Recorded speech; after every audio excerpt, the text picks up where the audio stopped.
Hello everyone, welcome back to my English learning YouTube channel crack English with BC और मैं आपका English language trainer Birju Chauhan.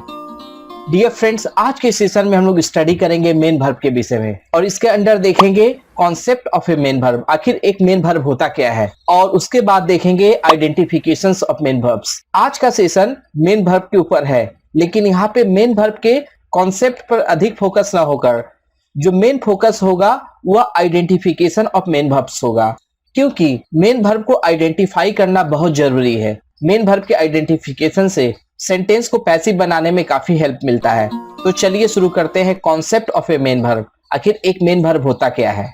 A verb which shows an action and the degree of its completion is called a main verb.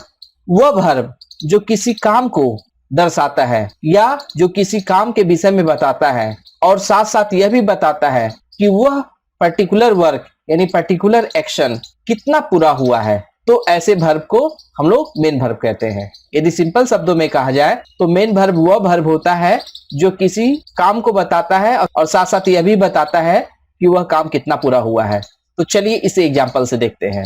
लड़की ने आज सुबह पत्र लिखा। The girl wrote letter this morning. इस सेंटेंस को ध्यान से देखिए। लड़की ने आज सुबह पत्र को लिखा, तो लड़की ने कौन सा काम किया? लिखने का काम किया। तो यहाँ पे जो मेन वर्ब होगा वह होगा रोट, क्योंकि लिखने की इंग्लिश रोट होती है। और इसके साथ साथ यह भी पता चलता है कि काम जो है वह इमीडिएट पास्ट में हुआ, यानी जो degree of completion of work है वह होगा इमीडिएट पास्ट, क्योंकि काम उसने आज सुबह ही किया है, यानी काम को पूरा किए हुए बहुत अधिक समय नहीं हुआ है। अब चलिए दूसरे एग्जाम्पल को देखते हैं। रोहन अब फुटबॉल खेल रहा है। Rohan is playing football. तो रोहन क्या कर रहा है? कौन सा काम कर रहा है? यानी खेलने का काम कर रहा है। मेन वर्ब इस सेंटेंस में क्या होगा? प्लेइंग। और सेंटेंस से यह भी पता चल रहा है फुटबॉल खेलने का काम जारी है। तो जो डिग्री ऑफ कंप्लीशन होगा वह कॉन्टिन्यूअस होगा, यानी एक्शन गोइंग ऑन। तो हम लोग सिंपली समझ सकते हैं कि मेन वर्ब वह वर्ब होता है जिससे काम और काम के पूरा होने का पता चलता है। अब इसके बाद देखते हैं आइडेंटिफिकेशंस ऑफ मेन वर्ब्स।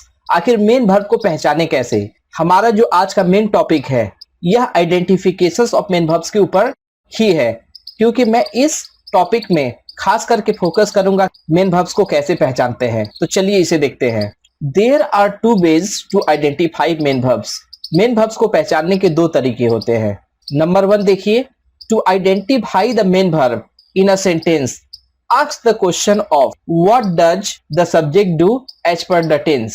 जो पहला रूल है इसके अनुसार यदि हम लोग किसी भी सेंटेंस में मेन वर्ब को पहचानना चाहते हैं तो सब्जेक्ट से टेंस के अनुसार पूछिए वह क्या करता है। चलिए इसे हम लोग एक एग्जांपल से क्लियर करते हैं। अजय पत्र लिख रहा था। Ajay was writing a letter। यदि हमें इस सेंटेंस के मेन वर्ब को जानना है तो हमें पूछना पड़ेगा ask what was Ajay doing। तो जवाब मिलेगा लिख रहा था, और लिख रहा था कि अंग्रेजी होती है राइटिंग। तो इस सेंटेंस में जो राइटिंग है यह एक मेन वर्ब है। अब चलिए सेकेंड एग्जांपल को देखते हैं। अमर ने पिछले सप्ताह काम शुरू किया।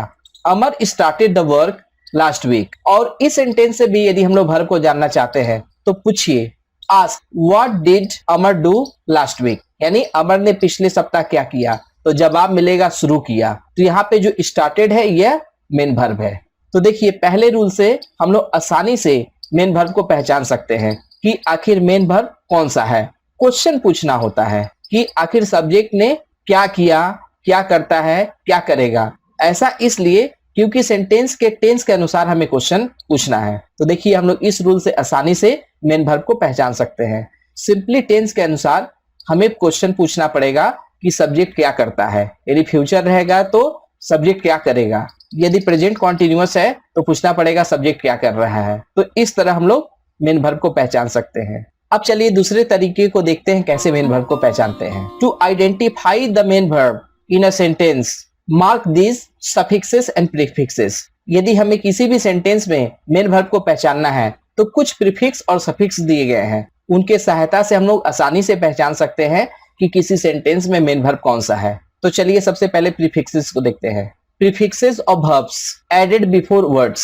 प्रीफिक्स वो होते हैं जो किसी वर्ड के पहले ऐड किए जाते हैं। तो चलिए अब एक एक करके देखते हैं कौन से प्रीफिक्स हैं जो मेन वर्ब को पहचानने में हमारी हेल्प करते हैं। नंबर 1 जैसे en जैसे enlarge, enhance. नंबर 2 I जैसे penalize, utilize. over, overeat, overcook. जैसे disallow, disconnect. misunderstand, misguide. जैसे em जैसे empower, embody.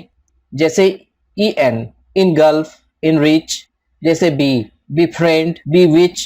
जैसे ex export, explode. जैसे de derail, deride. जैसे in include, insert. next inter जैसे intercept, intercede. Telephone, telecast. तो देख सकते हैं ये सारे के सारे मेजर प्रीफिक्सेस हैं. इनको यदि हम लोग किसी शब्द के पहले ऐड करते हैं तो सारे के सारे वर्ब होते हैं. तो इस तरह हम लोग प्रीफिक्सेस की सहायता से वर्ब को पहचान सकते हैं. अब इसके बाद चलिए देखते हैं सफिक्सेस. सफिक्सेस की सहायता से वर्ब को कैसे पहचानते हैं. सफिक्सेस को वर्ड्स के बाद जोड़ा जाता है. जैसे देखिए er, शिवर, फ्लैटर. जैसे en देखिए, जैसे डार्केन, वाइडेन. जैसे एल के देखिए वॉक, टॉक. जैसे IVE, कंसीव, रिसीव. जैसे नेक्स्ट देखिए ईट, बीट, डिफीट, MNOM. जैसे ड्रीम, ग्लीन या ब्लॉसम. जैसे देखिए FY, IFY, EFY. जैसे मॉडिफाई, क्लेरिफाई, स्टूफाई. अब नेक्स्ट को देखते हैं. जैसे इस, पनिश, टार्निश, एट. जैसे डेकोरेट, इमिटेट, अन. जैसे अनबेंट, अनकपल. नेक्स्ट को देखिए LEL या LE. जैसे स्प्रॉल, ड्रिबल, स्निवल. जैसे ऑन को देखिए रेकन, बेकन. जैसे देखिए ED को देखिए जैसे डिसाइड, सक्सीड. तो ये सारे के सारे सफिक्सेस हैं.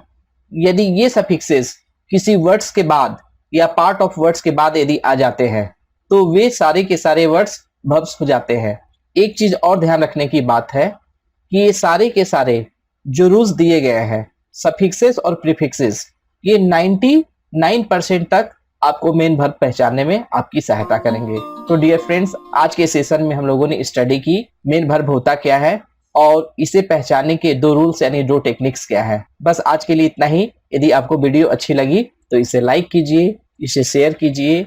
मेरे YouTube channel crack English with BC को सब्सक्राइब कीजिए और बेल आइकन पुश करना ना भूलें ताकि मेरे आने वाली हर वीडियो का नोटिफिकेशन आपको मिलता रहे. वीडियो में आखिर तक बने रहने के लिए थैंक यू वेरी मच.